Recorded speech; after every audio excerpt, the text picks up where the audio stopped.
we should know that in the party, we are individuals that play roles. Minister w'ensonga za ssemateeka Major General Kahindo Otafire alabudde akulira akakiiko by'okulonda mu kibiina kya NRM Dr. Tang Odoi oluvannyuma lw'okutwalayo kw'omulunyi wake ku muntu yamwangula mu kamyufu Donozio Kahonda kyokka mu kifo ky'okumuyamba okuddamu kuteeka okulonda okw'amazima n'obwenkanya Dr. Odoi yaddamu kumulala siku bikutu gy'amawulire nga bwe yagudde. He took it personal and started bad-mouthing me. Even making allegations of my running away with boxes in 2010. Something I've never done at all.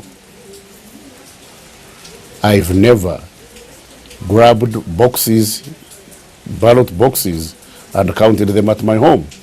It's never happened. Jeno Otafire asangidwa amakage mu yategeezezza Dr. Tang Odoi yagaana okumuwuliriza ku musango yamulopera n'agamba nti Otafire ssentebe w'ekibiina Yoweri Museveni amukkiriza okwesibwa okuba namugino batiyakkiriza yewe akugenda mu maaso n'enteekateeka ze era ng'ayagala Odoi amwetondere. By not listening to my petition and applying the rules of natural justice, they abrogated the contract. So they have no moral authority to tell me what to do. It's not me, it's they. And if I'm not heard, which is a violation of my constitutional rights,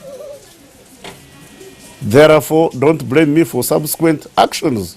Kyokka Dr. Odoi bw'atuukiridwa amusekeredde n'amuwa amagezi akomye okwanika obuzina bw'ekibiina nga baliwo ne minisitiri w'ebyobulamu agisookerwako Sarah Opendi. Of their rights.